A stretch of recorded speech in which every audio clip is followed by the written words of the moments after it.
हम लोग LCM HCF पढ़ रहे हैं और इस एलसीएम एचसीएफ के अंतर्गत हमने पूरे कॉन्सेप्ट को समाप्त कर लिया है और जो अब हम स्टार्ट करने वाले हैं तो वो क्वेश्चंस, और क्वेश्चंस पर भी हमने बहुत सारे क्वेश्चंस आपको बता रखे हैं।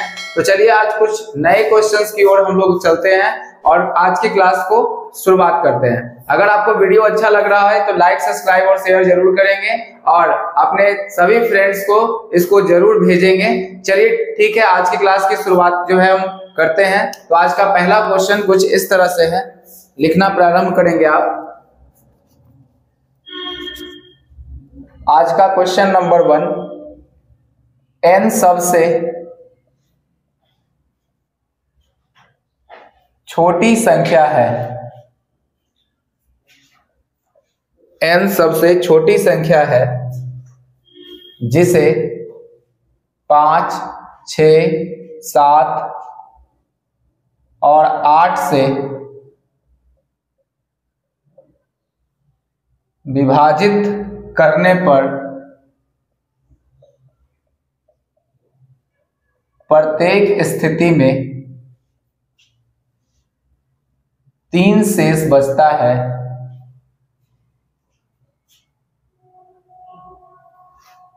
लेकिन जब इसे 9 से विभाजित किया जाता है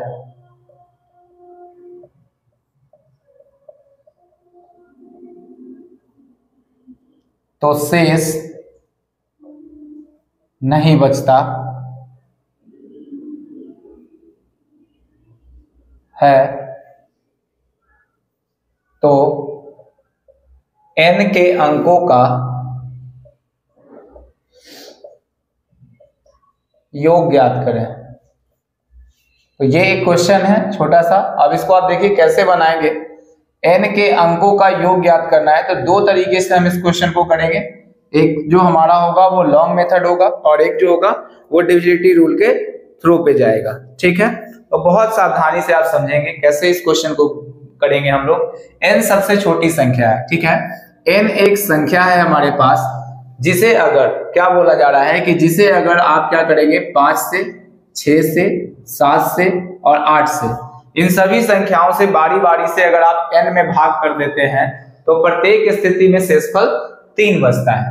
लेकिन जब इसे हम लोग क्या करते हैं 9 से विभाजित किया जाता है तो शेष नहीं बचता है। तो सबसे पहले हम लोग क्या करते थे ऐसे क्वेश्चंस में कि इन सभी का क्या निकालते थे, एलसीएम निकालते थे। तो इस बार भी हम लोग एलसीएम निकालेंगे इनका। तो आप एलसीएम निकालने की विधि जानते हैं, 8 गुना 7। अब 6 में 3 और 2 तोड़ेंगे तो 2 जो होगा वो इसमें मिल जाएगा, लेकिन 3 इसमें नहीं मिलेगा तो 3। 5 भी इसमें नहीं है तो आप यहाँ पर 5 लिख सकते हैं। ठीक है, अब जब आप इसको गुना करेंगे तो आ जाएगा 5 दिया 15, 15 सते 105 और 105 को 8 से गुना करेंगे तो आपका आ जाएगा 840। यानी कि इनका जो पूरा एलसीएम आ गया है वो कितना आ गया है, तो 840 इनका एलसीएम आ गया है। अब एक बात को समझना है कि n वह सबसे छोटी संख्या है जो 5, 6, 7 और 8 से विभाजित करने पर प्रत्येक स्थिति में शेषफल 3 देता है। तो हम लोग अगर ऐसा क्वेश्चन पढ़ते थे कि n बराबर जब होता था, और ठीक है जब n बराबर होता था तो हम लोग प्रत्येक दशा में अगर सेम शेषफल बचता था तो एलसीएम निकाल देते थे उन संख्याओं का एबीसी का और प्लस रिमाइंडर को उसमें क्या कर देते थे, तो ऐड कर देते थे। तो ये स्थिति बनती थी। लेकिन हमारे पास ये चीज है क्वेश्चन में जब बोला गया है कि लेकिन इसे जब 9 से विभाजित किया जाता है तो शेष नहीं बचता। तो अगर आप इस तरीके से क्वेश्चन में देख रहे हैं कि ये संख्या 840 है, ठीक है, अगर ऐसा क्वेश्चन पूछा जाता कि 5, 6, 7 और 8 से विभाजित करने पर प्रत्येक स्थिति में 3 शेषफल बचता तो इसका जो आंसर होता हम इसमें 3 ऐड कर देते, क्योंकि हमने इन सभी का एलसीएम निकाल लिया और 3 ऐड कर दिया तो कितना आंसर हो जाता, 843। लेकिन क्वेश्चन में ये बोला गया है कि लेकिन इसे 9 से जब विभाजित किया जाता है तो क्या होता है, प्रत्येक दशा में शेषफल नहीं बचता। यानी 9 से ये पूरी संख्या विभाजित हो जाएगी तो 8, 4, 12 और 3, 15, 15 तो 9 से विभाजित नहीं होता है। इसलिए हम लोग क्या करते हैं कि ये जो है वहीं तक सेम था, लेकिन ये संख्या जो निकाले हम 9 से नहीं कट रही है। तो अब आप क्या करेंगे, तो इसके मल्टीपल पर जाएंगे। तो जब आप लिखने के सेंस में आएंगे तो आप क्या करेंगे कि 840 को अब इसी को बढ़ा के लिखेंगे आप, यानी कि 840 का दुगना तिगुना लेना पड़ेगा k। ठीक है, तो संख्या को इस फॉर्मेट में लिख लेते हैं हम 840 k और प्लस हम इसमें प्रत्येक दशा में अगर 3 से शेषफल बच रहा है तो 3 कर लेते हैं। अब ये जो संख्या है वो कितने से विभाजित हो जाएगी? 9 से। ठीक है, अभी 843 आपने देखा कि 9 से, जैसे हमने 840 प्लस 3 किया तो 843 जो थी वो संख्या नहीं कटी, लेकिन हमको इसको काटना है और संख्या चाहिए, तो हम लोग क्या करते हैं कि इस संख्या के फॉर्मेट को कुछ इस तरह से मान लेते हैं कि जो एलसीएम आया है उसमें k से गुना कर देते हैं और प्लस क्या रख देते हैं? 3 बटा कितना कर देते हैं? 9। अब एक बात को यहां समझना है कि हम हमको k का वैल्यू जो है वो निकालना है। k का वैल्यू कैसे फाइंड आउट करेंगे? और 9 से डिविजिबल भी हो जाना चाहिए। तो ऐसे स्थिति में हम लोग अब देखिए ध्यान से क्या करते हैं कि k का मान, तो इसको थोड़ा शॉर्ट फॉर्म में समझने के लिए हम लोग एक काम करते हैं क्या कि k का मान अगर यहां सोचेंगे 1 रखेंगे तो पूरा कैलकुलेशन 2 रखेंगे, इतना में गुना करना होगा। तो आप ऐसे में क्या करें कि 9 से पहली वाली संख्या को भाग लगा दें, यानी कि जब 9 से पहले वाले संख्या को भाग लगाएंगे 840 को, तो 9 नमा कितना हो जाएगा? 81 आ जाएगा। ये कितना आ जाएगा? 3, और 9 तिया कितना आ जाएगा? 27। ठीक है, और ये 3 हो जाएगा। मेन है इसके शेषफल पर आपको ध्यान देना है। इसका शेषफल कितना आ रहा है बताइए? 3। तो आप लिखेंगे इस संख्या को 3k और प्लस 3, यानी कि जो भी ये है यहाँ पर 9 नमा 81 तक तो वो कट जाएगा, यानी 93 बार में ये संख्या कट जाएगी और शेषफल आएगा 3। तो हमने इस पूरे संख्या को लिख लिया 3k प्लस 3 बटा 9, यानी कि अब ये 9 से भी डिविजिबल होगा। अब k का मान ऐसा क्या रखे कि 9 से कट जाए? तो आप देखेंगे k का मान अगर हम 1 रखते हैं तो 3 और 3 6 हो जाता है, बिल्कुल भी नहीं कटता है। अब k का मान हम 1 पुट करें तो 9 से नहीं कट रहा है, तो k का मान अब हम 2 पुट करके देखते हैं। जैसे ही हमने k का मान 2 पुट किया तो 3 दूना 6 और 3 कितना हो जाएगा? 9 से 9 कट गया। इसका अर्थ ये हुआ कि इस क्वेश्चन में जो है k का वैल्यू कितना है? 2 है। आप यहां भी डायरेक्ट रख सकते थे, लेकिन अगर 8 रखना होता तो इसमें गुना करके बार बार आपको 9 से डिविजिबिलिटी चेक करना पड़ता। इसलिए हमने क्या कहा कि आप इस वाले पहले वाले संख्या को भाग लगा दीजिए जो k के साथ है, उसको में जो शेषफल बचता है उसको आप इस तरह से लिख देते हैं। अब एक बात को बहुत ध्यान से समझिए कि 840 के k का मान 2 हो गया, तो हमें अब संख्या चाहिए, और वैसी संख्या 840 k का मान 2 प्लस 3, और ये 9 से डिविजिबल भी है, हमने चेक कर लिया है। जब इसको आप गुना करेंगे तो 4 गुना 8 और 8 गुना 16, तो 1680 प्लस 3 कितना हो जाएगा? तो 1600 बन जाएगा आपका 83। ठीक है, ये जो संख्या बनेगी वो 1600 कितनी बन जाएगी? 83 बन जाएगी। अब हमसे पूछा है कि जो संख्या आपने निकाला है उसके अंकों का योग ज्ञात कर दीजिए। तो इनके अंकों को जोड़ेंगे 6, 1, 7, 8, 15, 16, 17 और 18। तो इस संख्या का जो आंसर होगा, इस क्वेश्चन का प्रश्न का जो आंसर होगा वो कितना होगा? 18 होगा। बात समझ में आ गया होगा? तो इस क्वेश्चन को इस तरह से हम लोग ट्रीट करते हैं और आसानी से इसको डील कर सकते हैं। अब देखते हैं डिविजिबिलिटी रूल अगर लगा के करना है तो विद इन सेकंड्स इस क्वेश्चन को कर सकते थे। आप बहुत ध्यान से इस बात को समझेंगे। चलिए इसको हम लोग मिटाते हैं, आप लिख भी लिए होंगे। अब आगे देखते हैं इसका सेकंड मेथड, जो कैसे हम लोग थोड़ा सा डिविजिबिलिटी रूल का इसमें प्रयोग करें तो क्वेश्चन थोड़ा सा सावधानी से समझे तो आसान बन जाएगा ये क्वेश्चन। तो सेकंड मेथड की अगर हम बात करते हैं इस क्वेश्चन पे, तो सेकंड मेथड इस क्या कहता है? क्वेश्चन में बोला गया कि 5, 6, 7 और 8 से विभाजित करने पर प्रत्येक स्थिति में 3 शेषफल बचता है, लेकिन जब इसे विभाजित किया जाता है तो यहां पर क्या बच रहा है आपके पास में? ठीक है, तो जब इसे विभाजित किया जाता है तो जो शेषफल होता है वो कितना बचता है? तो वो शेषफल इसमें नहीं बचता, यानी कि 9 से जो ये संख्या है वो पूरी तरह से क्या है? विभाजित है। जो ये संख्या है वो 9 से पूरी तरीके से विभाजित हो जाएगी। तो 840 के प्लस 3 जो लिखा हुआ था उसको आपको देखना होगा। ठीक है, अब हम लोग आगे बढ़ते हैं।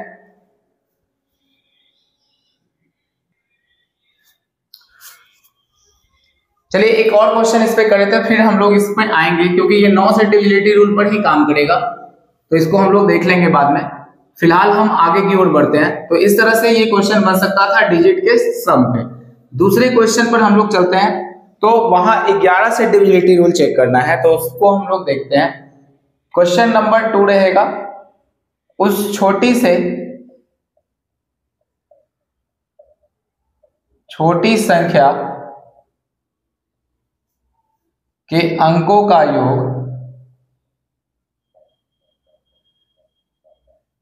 योग क्या है जिसे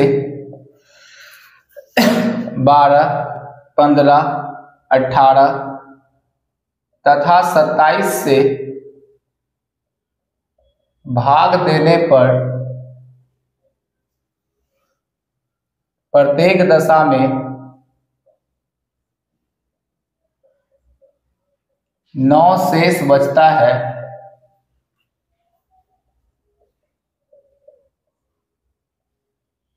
और यह संख्या 11 का गुणज भी है। कुछ इस तरह का क्वेश्चन है ये। 17, बी में होगा 18, 19, सी में दिया हुआ है आपका कितना 20 और डी में जो दे रखा है वो है 18। ठीक है, आइए सबसे पहले हम लोग क्या करेंगे, सेम क्वेश्चन है उसी तरीके का पैटर्न पर। उस छोटी से छोटी संख्या के अंकों का योग क्या होगा जिसे 12, 15, 18 और 27 से भाग देने पर। तो हम लोग सबसे छोटी से छोटी संख्या निकालते हैं। तो ये निकालने के लिए सबसे पहले आपको एलसीएम निकालना होगा। यहाँ पर एलसीएम जब निकाले जाएंगे तो ये 27 हो जाएगा आपका। ठीक है, सबसे बड़ी संख्या को एलसीएम मानते हैं यहाँ। तो 9 और कितना हो जाएगा, 2 9 18। तो 9 तो इसमें आ जाएगा लेकिन 2 नहीं आएगा। अगर हम 15 की बात करें तो 3 5 15, 3 इसमें आएगा, 5 इसमें नहीं आएगा। अगर 12 की बात करें यहाँ से तो 2 इसमें से आ जाएगा और 3 इसमें से आ जाएगा। ठीक है, तो 3 और 2 6, तो बचेगा कितना और 2। जब आप इस दोनों को गुना कर देंगे ना तो फिर पूरा का पूरा जो है वो एलसीएम आपके सामने आ जाएगा। ठीक है, तो यहाँ पर जो आएगा 5 दूना 10 और 27 दूना 54, यानी कि 540 वो संख्या है। अगर आपसे सिर्फ इतना ही क्वेश्चन पूछा गया होता कि भाग प्रत्येक दशा में शेषफल 9 बचता है, तो 540 में आप क्या कर लेते हैं, 9 को जोड़ देते, आंसर हो जाता। लेकिन यहाँ पर बोला गया है कि यह संख्या जो है वो 11 का क्या है, गुणज भी है। तो जैसे ये संख्या 11 का गुणज होगी तो हम इसके लिए अब क्या करें, तो हम लोग इस संख्या के फॉर्मेट को कैसे लिख लेते हैं, 540 और यहाँ पर लिख देंगे k। ठीक है, और प्लस 9 शेषफल बचता है प्रत्येक दशा में, तो हम इसको 9 जोड़ देते हैं और कितने से कटना चाहिए, 11 से कटना चाहिए। अब हमने आपको एक तरीका बताया है बहुत आसान सा कि इसको आप खत्म कर लीजिए यहाँ से। तो 11 से पहली वाली संख्या में भाग लगा के शेषफल निकालेंगे। तो 11 चौक कितना होता है, 44 हो जाएगा, तो 0 आएगा 1 और 11 नमा 99 होगा, तो कितना बच जाएगा आपका, ये देख लीजिए। तो शेषफल जो होगा वो कितना बचेगा आपका, 1 बचेगा। ठीक है, 1 बचने का मतलब कि ये k + 9/11 है। अब साफ साफ आपको दिख रहा होगा कि k का मान 11 का मल्टीपल लाने के लिए हम k का मान कितना पुट करेंगे, 2। तो k का वैल्यू अगर हम 2 पुट करेंगे तो संख्या हमारी यहां से आ जाएगी। इसको गुना करते हैं, 4 दूना 8, 5 दूना 10, यानी कि इसमें 2 गुना कर देंगे, यानी ऐसा हो जाएगा कि 540 संख्या जो है हमारे पास 540 गुना 2 + 9, तो गुना जब करेंगे 4 दूना 8 और 5 दूना 10 और ये +9 करेंगे तो 1089 आ जाएगा। अब इसके अंकों का योग पूछा है, 9 8 17 और 1 कितना हो जाएगा, 18। तो इस संख्या के अंकों का योग भी जो होगा वो कितना हो जाएगा, 18 हो जाएगा। तो इस क्वेश्चन का भी आंसर 18 हुआ है। ठीक है, ये बात आप समझ गए होंगे।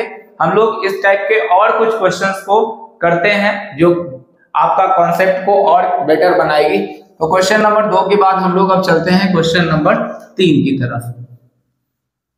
बहुत आराम से आप सीखेंगे इस तरह के क्वेश्चंस को, आप बनाएंगे तो बहुत समझ में आ जाएगा पूरा बात क्या क्या हो रहा है। क्वेश्चन नंबर 3 हम लोग बनाते हैं। उस छोटी से छोटी संख्या के अंकों का योग क्या है, अंकों का योग क्या है जिसे 15, 18, 42 से विभाजित करने पर प्रत्येक दशा में शेषफल 8 बचता है। 8 बचता है और जो 13 से पूर्णतः विभाज्य है, 13 से पूर्णतः क्या है, ये विभाज्य है। ऑप्शन हो गया 24, बी में आएगा 22, सी में 26 और डी में जो ऑप्शन है वो है 25। ठीक है, अब कैसे इस प्रश्न को करेंगे, सेम तरीका हमारा होगा यहाँ इस प्रश्न को करने का। बहुत ध्यान से आप देखते चलेंगे कि वह छोटी से छोटी संख्या निकालें, ठीक है, उसके अंकों का योग क्या होगा, जिसको 15, 18 और 42 से विभाजित करने पर प्रत्येक दशा में जो शेषफल बच रहा है वो कितना बच रहा है आपका, तो 8 बचता है। तो सबसे पहले हम इसका एलसीएम निकालते हैं, वही सबसे छोटी संख्या होगी 42। ठीक है, अब देखिए 6 तिया 18 होता है ना, तो 6 तो इसमें चला जाएगा तो 7 बचेगा, फिर 3 यहाँ पे आ जाएगा। अब 15 की बात करें तो 3 और यहां से आ जाएगा कितना, 5। तो ये आपका जो हो गया 42 गुना 3 गुना 5 जो होगा वो आपका यहाँ पर एलसीएम होगा। यानी कि इसका जो एलसीएम जब गुना करेंगे 5 तिया 15 गुना 30, तो इस तरह से आ जाएगा आपका 5 तिया 15, तो 15 गुना 30 3 और 5 तिया 15 चौके 60 और 30 कितना हो जाएगा, 63। यानी कि पूरा का पूरा जो एलसीएम इसका निकल के आएगा वो 630 आएगा। अगर हमसे ये बात पूछा होता कि प्रत्येक दशा में 8 शेषफल बचता तो आप 638 इसका आंसर दे देते, लेकिन आपसे पूछा है कि ये 13 से पूर्णतः विभाज्य है, तो इस फॉर्मेट में आपको लिखना पड़ेगा 630 के प्लस कितना लिखना पड़ेगा आपको, यहां से 8। ठीक है, और उसको कितने से भाग कर देंगे हम, 13 से। जब हम 13 से भाग करेंगे तो 630 में करेंगे तो 13 चौके कितना हो जाएगा, 52, ये कट जाएगा, ये 1 हो जाएगा, और 13 7 91 और 13 8 104 हो जाना चाहिए, है ना, 13 8 104 हो जाना चाहिए यहाँ से। ठीक है, जब हम इसको करेंगे तो ये कितना आ जाएगा, 6 आ जाएगा, 10 में से 4 गया कितना है, 6 आ जाएगा यहाँ पे।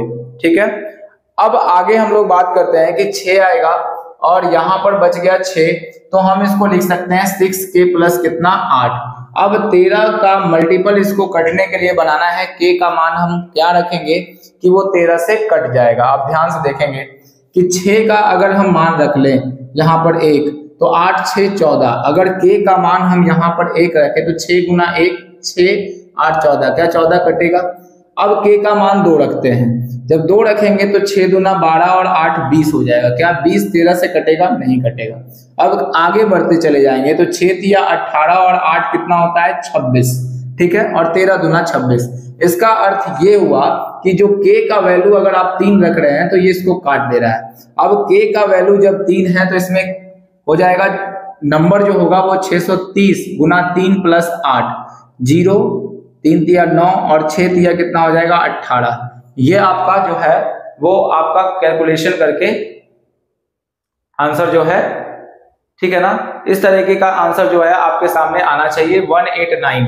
ठीक है, तो ये जब गुना करके आया प्लस 8 इसमें जोड़ेंगे आप तो 1898 हो जाएगा।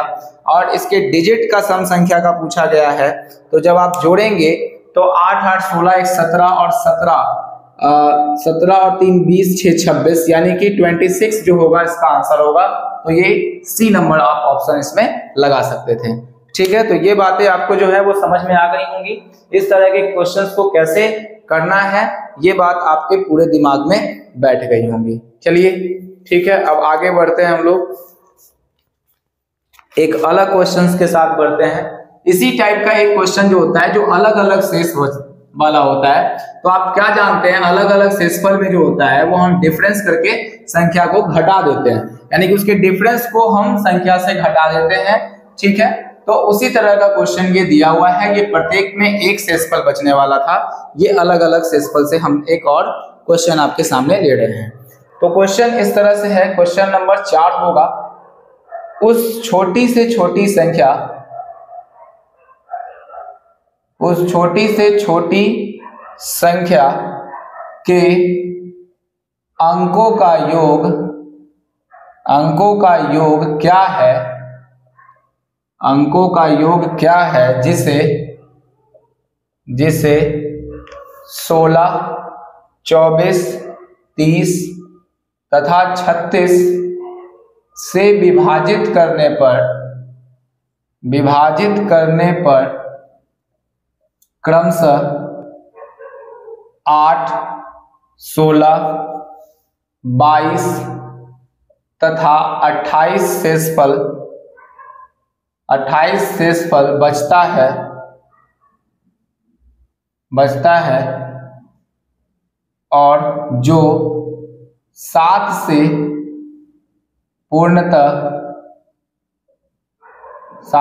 पूर्णतः विभाज्य है। यानी कि 7 से वो संख्या कटनी चाहिए, ऐसा क्वेश्चन पूछा गया, लेकिन शेषफल जो है वो अलग अलग बचा है। ठीक है, ऐसे क्वेश्चन हमने पहले क्लासेस में करवाए हैं, आप जाएंगे तो बहुत आराम से इस बात को समझ सकते हैं, कोई बड़ा इशू इसमें होने वाला नहीं है आपके सामने में। देखिए क्या क्या क्वेश्चन है कि वह छोटी से छोटी संख्या के अंकों का योग क्या होगा। मतलब कि छोटी से छोटी संख्या के अंकों का योग निकालना है, जिसे अगर हम बोल रहे हैं कि 16 से, 24 से, 30 से और 36 से विभाजित करने पर अलग अलग शेषफल बच रहा है। जैसे आप यहाँ देखेंगे तो हम लोग क्या करते थे, 16, 24, 30 और 36 लिखते थे, तो प्रत्येक में 8, यहाँ 16, यहाँ 22 बचता था शेषफल और यहाँ 28 शेषफल बचता था। तो जब हम अलग अलग शेषफल वाले प्रश्न करते थे तो एलसीएम निकालते थे डिविजिबल का, यहाँ पर यानी कि जो भाजक होता था उसका एलसीएम निकालते थे और इसके डिफरेंस को यानी -k को घटा देते थे। ये संख्या हम इस फॉर्मेट में लिखते थे। ठीक है, ये आपको पहले भी हम बता चुके हैं। अब आगे बढ़ते हैं। तो यहाँ पर जो होगा वो प्रत्येक में अगर 8 शेषफल बच रहा था तो वही समीकरण के लिए यहाँ पर माइनस डिफरेंस हो जाएगा। ठीक है, तो आप एक बात को बहुत ध्यान से समझेंगे, अगर इनका एलसीएम निकालेंगे तो वो न्यूनतम संख्या हमें पता लग जाएगी। तो ये क्या हो जाएगा, 36। अब 36 को हम यहाँ पर तोड़ते हैं, 6 × 30, 6 तो इसमें चला जाएगा लेकिन 5 नहीं है तो 5 लाना पड़ेगा। अब आगे देखते हैं यहाँ पे 24, तो 6 चौके 24, अच्छा 6 6 के 36 इसमें चला जाएगा, या डायरेक्ट हम 12 गुना 24 भी कर सकते थे, क्योंकि 12 इसमें चला जाता तो बचेगा कितना, 2। अब 16 में से कौन जाएगा, यहाँ पे आप देखिएगा तो 16 में से हम इसको तोड़ सकते हैं 8 दूना 16, ठीक है, या 8 दूना 16 ही तोड़े आप। 2 से 2 तो इसमें चला जाएगा, लेकिन इसमें से कौन बच जाएगा बताइए, तो 4 जाएगा। ठीक है, और इसमें से 2 1 जो होगा वो बच जाएगा। तो ये ऐसा सिचुएशन आ रहा है। 5 दूना 10, 36 दूना 72, यानी कि इसका एलसीएम जो होगा वो 720। अगर आप एलसीएम इस तरह से निकालना चाहते हैं बहुत तेजी में, तो आप जाके स्टार्टिंग का जो क्लास है उस पर जाके प्रैक्टिस करेंगे तो ये एलसीएम आप निकालना सीख जाएंगे। अब क्या 720 जो है वो 7 से डिविजिबल है, आप देख लीजिए प्रत्येक दशा में अलग अलग शेषफल बच रहा है, तो क्या डिविजिबल है। अगर हमसे क्वेश्चन पूछा गया होता इतना सा कि उस छोटी से छोटी संख्या के अंकों का योग क्या होगा, जिसे 16, 24 और 30 से 36 से विभाजित करने पर 8, 16, 22 तथा शेषफल बचता है, तो ऐसे स्थिति में हम लोग क्या करते हैं कि 16, 24, 30 और किसको 36 लिखा हुआ था, 8, 16, 22 और 30 घटाते यहां से, तो सबका डिफरेंस कितना आता, 8, और इस संख्या से 8 लिख के घटा देते। लेकिन जब क्या 8 लिख के घटाते, तो आप ही चेक करिए कि 8 लिख के जब हम घटाते तो 10 में से 8 गया 2, 1, 712 आता। क्या 712 जो था वो 7 से डिविजिबल होता क्या, 1 तो 7 आ जाता, कट गया तो 12, बिल्कुल भी नहीं कटता 7 से। इसीलिए अब हम इस संख्या के फॉर्मेट को कुछ इस तरह से लिखते हैं कि 720 × k। लेकिन यहां पर जब अलग अलग शेषफल बच रहा था, वहां प्रत्येक में एक शेषफल बच रहा था तो प्लस कर रहे थे, लेकिन अलग अलग शेषफल जब बचेगा हर संख्या में, तो जो दोनों का डिफरेंस है उसको घटा देंगे। अब कितने से भाग लगा देते हैं, 7 से। बाकी टोटल प्रोसेस जो होगा वो आपके अकॉर्डिंग वही चलने वाला है जो पिछले क्वेश्चंस में हमने कहा। हमने क्या कहा कि 7 से आप इस संख्या में भाग लगा दीजिए और उसके शेषफल को उठाइए। तो 7 से जब आप 720 में भाग लगाएंगे तो एक बार में 7 गया और 20, 7 दूना कितना जाएगा, 14, 14 और कितना हो जाएगा 6, तो कितना बच गया आपका 6, यानी कि शेषफल जो बचा है उसको 6 के -8 लिख देंगे। अब आप 7 से इसको डिविजिबिलिटी चेक करिए। अब k का मान उठा के बारी बारी से पुट करिए, 1 से लेकर के 9 तक लगभग आंकड़ा आ ही जाता है। तो अगर k का मान 1 रख देते हैं तो -2 आ जाएगा, ये नहीं ले सकते हैं। 6 दूना 12 और 12 में से 8 गया तो कितना बचेगा, 4, नहीं ले पाएंगे। 6 दिया 18 में से 8 गया कितना होगा, तो 11, 10, तो क्या 10 7 से कटेगा, नहीं कटेगा। तो 6 चौके ले लीजिए आप 24, और 24 में से 8 गया तो 14 में से 8 गया 6, 16, क्या 16 से ये कटेगा, नहीं कटेगा। अब आप 4 की जगह 5 ले लीजिए, तो 6 बचे कितना हो जाएगा 30, और 30 में से 8 जाएगा तो 10 में से 8 गया 2, और ये बचेगा 2, फिर भी 7 से ये नहीं कटने वाला। 5 पर भी नहीं आया तो 36 को ले लीजिए, 6 6 के 36, और 36 में से 8 गया 16, 8 और 28। अब देखिए यहाँ पर जो है, जो यहाँ पर इस बारे में जो किस में कट गया, तो k का वैल्यू अगर आप 6 रख रहे थे तो 6 6 के 36 में से 8 गया 28 जा रहा था, तो k का वैल्यू कहीं ना कहीं 6 निकल गया। अब जब k का वैल्यू 6 निकल गया तो इस नंबर में आप भर दीजिए, यानी कि नंबर जो होगा आपका 720 इंटू 6 माइनस 8, तो यहां से गुना करेंगे आप तो कितना हो जाएगा ये आप बताइए, 0, 6 दूना 12, 1 7 6 42 और 1 43।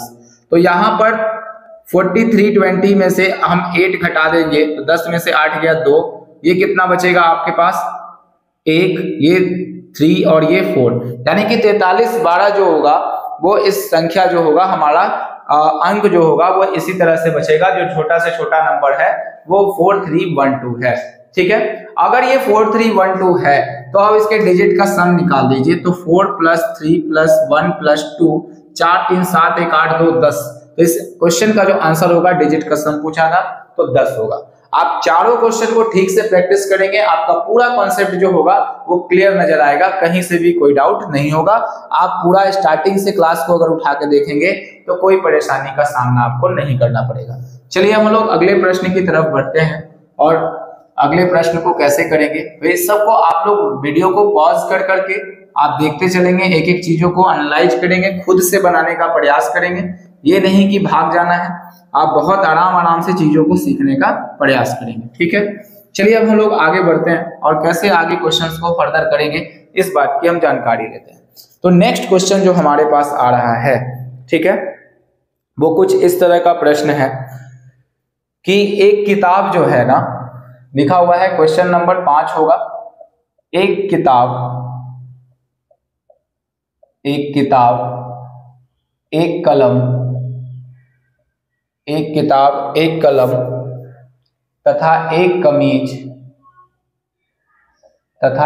कमीज की कीमत क्रमशः 150 रुपए, 50 रुपए तथा 250 रुपए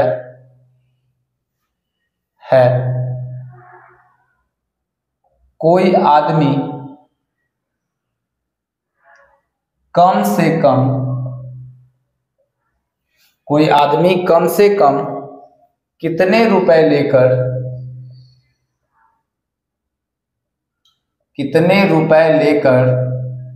बाजार जाए कि उस रुपए से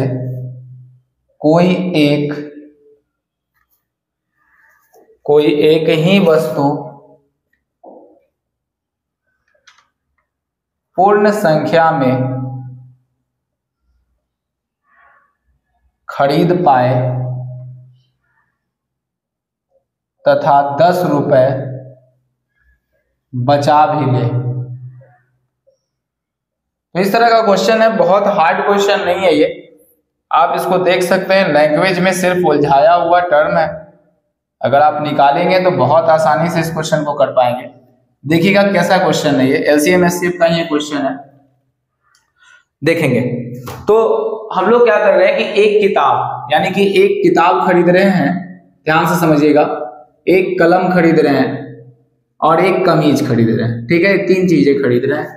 क्रमशः जो कीमत है वो 150 का है, एक का 50 रुपए का है और एक का 250 रुपए है। तो कोई आदमी कम से कम कितने रुपए लेकर बाजार जाएगा कि उस रुपए में से कोई एक ही वस्तु पूर्ण संख्या में खरीद पाए और 10 रुपए उसमें से बचा देंगे। यानी कि ये तो वही क्वेश्चन हो गया कि जिस संख्या में 150, 150, 50 और 250 से भाग देने पर प्रत्येक दशा में 10 शेषफल बचे। आप इस तरह से सोच सकते हैं इस क्वेश्चन को। हम फिर से एक बार रिपीट कर रहे हैं कि एक किताब, एक कलम तथा एक कमीज की कीमत क्रमशः 150, 50 रुपए और 250 रुपए। कोई आदमी कम से कम कितने रुपए बाजार लेकर जाए कि उस रुपए में से एक ही वस्तु पूर्ण संख्या में खरीद पाए, एक ही वस्तु को पूर्ण संख्या में खरीद पाए और तथा उसमें 10 रुपए बचा भी ले। तो ऐसे स्थिति में जो है प्रत्येक में से अगर कोई एक ही वस्तु खरीदना है, आप बात को समझ सकते हैं, जैसे 150 है तो 150, 50 और 250 इतना रुपए लेके जाना है हमको इतना रुपए लेके जाना है कि वो 150 में, 50 में या 250 में, ठीक है, और 10 रुपए उसमें से क्या हो जाना चाहिए, बच भी जाना चाहिए। तो ऐसे में हम लोग सबसे पहले क्या करते हैं, दो तीनों का एलसीएम निकालते हैं, तो वो मिनिमम रुपए आपको पता चल जाएगा कि हमको मार्केट में कितने मिनिमम रुपए ले जाने चाहिए, ठीक है। और 10 रुपए वो बचा लेता है, प्रत्येक दशा में 10 रुपए बचा लेता है, यानी प्रत्येक दशा में 10 डेसिमल बचता है। ये उसी टाइप का क्वेश्चन है। अगर आप इसका तोड़ना चाहते हैं, ठीक है ना, तो प्राइम फैक्टराइजेशन से भी एलसीएम निकाल सकते हैं, तो उसको एक बार देख लीजिए। प्राइम फैक्टराइजेशन करने का मतलब होता है यहाँ पर कि ये 25 छक्के कितना होगा, 150, तो यानी कि 6 को तोड़ सकते हैं 2 गुना 3 और 5 का स्क्वायर यानी 25, ठीक है, 25 या 75 गुना 150। हम 50 को मन में तोड़ सकते हैं, 25 गुना 50 तो 2 इंटू 5 का स्क्वायर आप डायरेक्ट लिख सकते हैं। ये भी मैंने पहले क्लास में बताया आपको, आप बहुत सावधानी से इन चीजों को सीखेंगे। 250 को अगर तोड़ना चाहें आप तो 125 गुना क्या लिख सकते हैं, 2, और 2 गुना 5 का क्यूब लिखेंगे। जब आप एलसीएम निकालेंगे इन तीनों का तो एलसीएम कुछ इस तरह से आएगा, आप ध्यान से देखेंगे कि हमने क्या बोला है कि जो कॉमन है उसको लिख दीजिए और मैक्सिमम पावर वाला आंसर होगा। यहाँ पर 3 आ रहा है तो 3 ही आ जाएगा, यहाँ पे 3 और कोई में नहीं है। उसके बाद है 5 तीनों में है, लेकिन बड़ा कौन सा है, 5 का क्यूब, यानी कितना हो जाएगा, 125 हो जाएगा, ठीक। अब यहां से जब हम इसको गुना करने की कोशिश करेंगे तो 125 गुना 250 और 25 दिया 75, यानी कितना आ जाएगा, 750, ठीक है। अब ये 750 आ गया है और बोल रहा है कि प्रत्येक स्थिति में 10 रुपए बचा लेता, तो जो आंसर होगा, हमको एलसीएम तो निकाल लिए हम इन संख्याओं का, अब इसमें प्लस कितना जोड़ देना है, 10, तो इसका जो आंसर हो जाएगा पूरा 760 हो जाएगा, ठीक है। हमने इस क्वेश्चन को आपको तरीके से भी, ऑप्शन के मेथड से भी करने का तरीका बताया है कि जैसे ही आपके पास इस तरह का क्वेश्चन आए तो आप क्या करेंगे कि सीधे सीधे यहां से 10-10 घटा लेंगे, ऑप्शन से 10-10 घटा लेंगे, ठीक है। अगर इससे 10 घटाएंगे तो ये बनेगा आपका 720, अगर आप इससे 10 घटा देंगे तो बनेगा आपका 740, अगर आप इससे 10 घटा देंगे तो यहाँ बनेगा 750, और इससे 10 घटाएंगे तो आ जाएगा 760, ठीक है। इतनी संख्याएं आ जाएंगी आपके पास। अब क्या बोला गया है यहाँ के बाद कि उस रुपए में से कोई एक वस्तु पूर्ण संख्या में खरीद पाए। अब यहाँ पर आपके पास बहुत सारा रूल है, आप उस रूल को लगा लीजिए, ठीक है। तो 250 में 25 का रूल आपको दिख रहा होगा कि 25 से डिविजिबल है कि नहीं।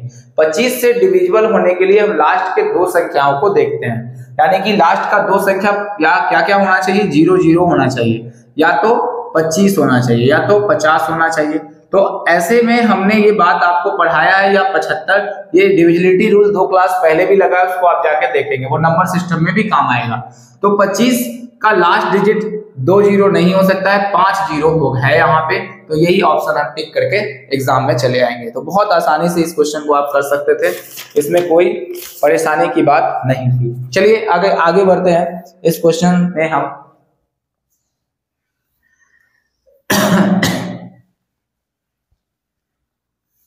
तो आशा है कि ये क्वेश्चन भी आप समझ गए होंगे, ठीक है। तो उसी तरह का कुछ क्वेश्चन था, लेकिन थोड़ा लैंग्वेज जो था वो अलग तरीके से दिया हुआ था, ठीक है। आगे बढ़ते हैं।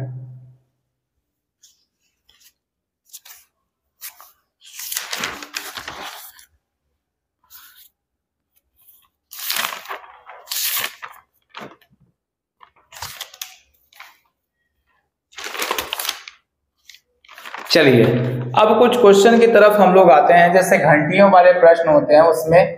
तो क्वेश्चन नंबर 6 देखिए, 4 घंटियां 4, 6, 8 और 14 सेकंड के अंतराल पर बजती हैं। वे चारों वे चारों इकट्ठी 12 बजे बजना प्रारंभ करती है। वह किस समय इकट्ठी बजेंगी।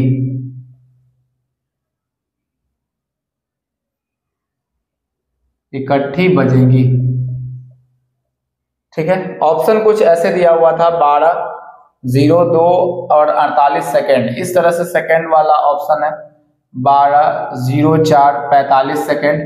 सी ऑप्शन 10, 02 और 48 सेकेंड। डी ऑप्शन में है 3, 05 और 48 सेकेंड। चलिए कैसे क्वेश्चंस को करेंगे।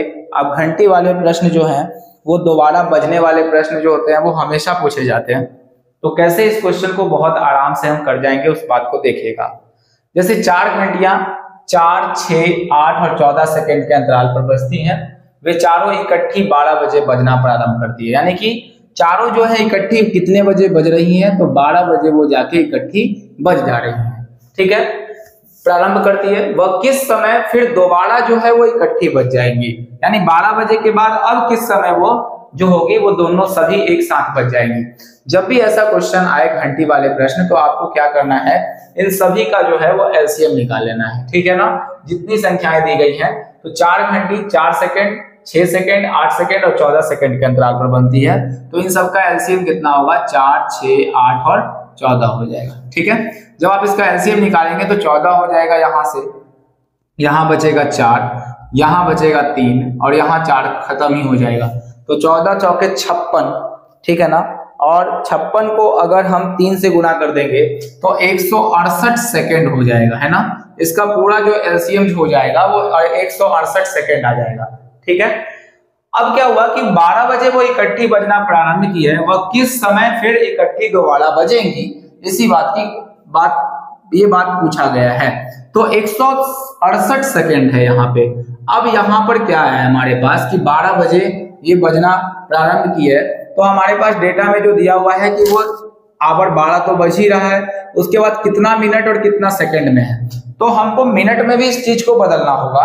तो मिनट में बदलने के लिए हम क्या करेंगे, 168 यहाँ मिनट लाने का प्रयास करेंगे, तो इसमें 60 से भाग कर देते हैं। ठीक है, तो आप देख रहे होंगे यहाँ पर कि 60 से कितने बार ये भाग लगेगा, तो 60 गुना कितना होता है, 120। ठीक है, अब यहां से घटाएंगे तो 8, 6 में से 2 गया, कितना बचेगा, 4। अब बहुत ध्यान से समझना है, बस क्वेश्चन यहीं पे खत्म हो गया। जैसे पहले कितना बज रहा था, 12 बज रहा था, अब ये घंटी कितने में बजेगी, तो यहां वाला जो डिनोट करता है वो मिनट को डिनोट करता है, और यहाँ जो शेषफल डिनोट करता है वो सेकंड को डिनोट करता है। तो 12 बज के अब 2 मिनट और 48 सेकंड, तो 12 बज के 2 और उसके बाद 48 सेकंड में ये घंटी जो है वो दोबारा बज जाएगी। ठीक है, हमने क्या बताने का प्रयास किया है, इस बात को आप ठीक तरीके से समझ गए होंगे कि आपको सीधा क्या करना था, क्योंकि मिनट में भी आपको चाहिए था, तो हमने मिनट से भाग लगा दिया।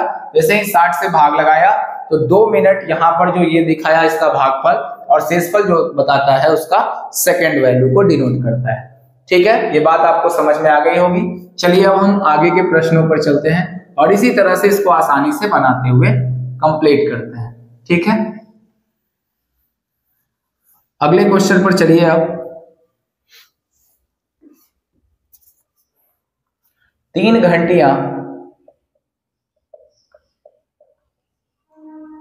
घंटियां क्रमशः 6, 8 तथा 10 सेकेंड के अंतराल पर बजती हैं। 3 घंटियां 6, 8 तथा 10 सेकेंड के अंतराल पर बजती हैं। यदि वे एक साथ बजना प्रारंभ करती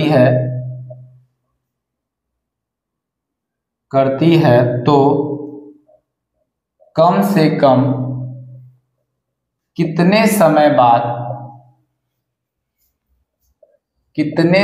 बाद वे फिर से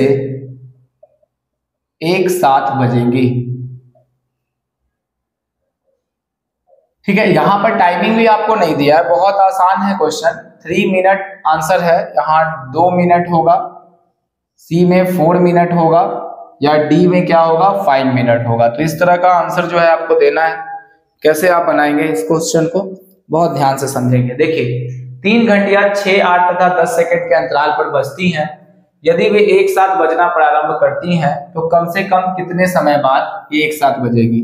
तो जब भी हमने ऐसा क्वेश्चन बोला तो आप 6, 8, 10 तीनों का एलसीएम निकाल देंगे। जैसे हो जाएगा ये 10 हो जाएगा, यहाँ पर 4 दूना 8 होता है, तो 2 तो इसमें चला जाएगा, 4 आपको लेना होगा यहाँ से। ठीक है, 3 2 इसमें चला जाएगा, 3 यहाँ आएगा, तो 10 चौके 40, 4 तिया 12, यानी कि 120 सेकेंड के बाद ये दोनों जो है वो एक साथ बजना, सभी एक साथ बजना प्रारंभ कर देगी। लेकिन हमको आंसर जो चाहिए वो मिनट में चाहिए, तो आप कैसे निकालेंगे इसको। अगर 120 सेकेंड को मिनट में बदलना है तो आप 60 से भाग कर दीजिए। जब आप 60 से भाग करेंगे तो इसका जो आंसर आएगा वो कितना आएगा, 2 मिनट, और 2 मिनट जो है वो इस क्वेश्चन का आंसर है। ये बात समझ गए होंगे आप। तो इस तरह से क्वेश्चन आपको बनाने हैं और ध्यान रखने हैं। तो घंटी वाले जो प्रश्न हैं वो इसी तरीके से आपको बनते हुए चले जाएंगे। बहुत हार्ड नहीं होता है क्वेश्चन, बहुत आसान आसान क्वेश्चंस पूछे जाते हैं इसमें। अगर हम अगले क्वेश्चन की बात करें, 3 घंटियां 11:45 में एक साथ बजती हैं, एक साथ बजती हैं। यदि तीनों क्रमशः 14, 15 तथा 16 मिनट, यहां मिनट है ध्यान दीजिएगा, के अंतराल पर बजती हैं, तो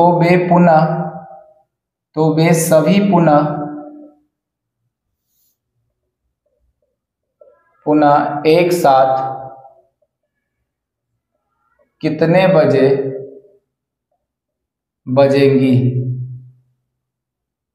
ऑप्शन 3:45, बी में है 4:45, सी में होगा आपका 5:45, और डी में जो ऑप्शन दिया हुआ है वो 6:45 दिया हुआ है।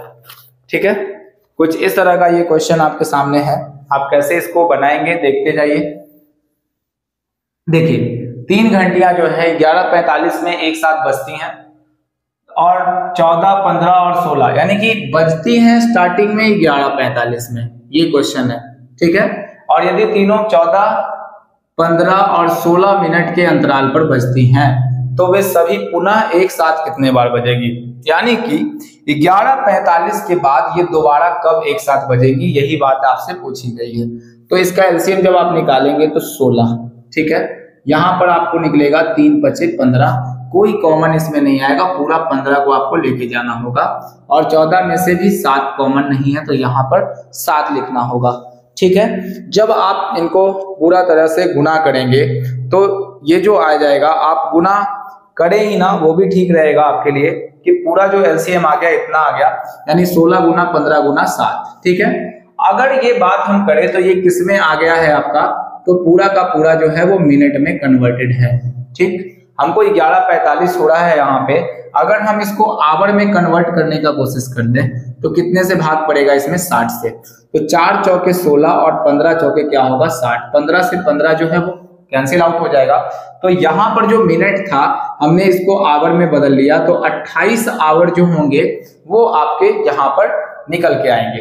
यानी कि अब 11:45 से 28 आवर आगे जाना है, यानी 28 आवर आगे जाना है। तो एक बात आप जानते होंगे, 24 घंटे के बाद जो होगा वो फिर से वही सिचुएशन आ जाएगा। ठीक है ना, 24 घंटे के बाद अगर हम यहाँ से ध्यान दें अगले दिन, तो 28 आवर के बाद अगर होगा तो 24 घंटे के बाद फिर से 11:48 ही होगा, और 4 घंटा और बचा है, तो 11 और 4 कितना हो जाएगा 15। तो 15:48 जो ऑप्शन में लिखा हुआ है 3:11:48।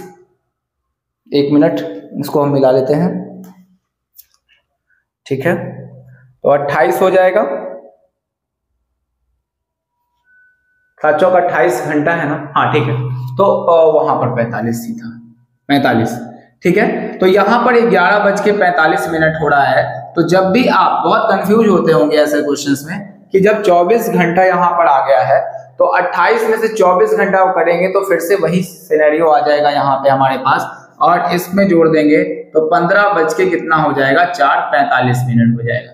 अगर 15:45 है उसको हम लोग 3:45 कन्वर्ट कर दें तो कोई गलती होगी नहीं, तो यही 3:45 जो होगा वो इस क्वेश्चन का आंसर आ जाएगा।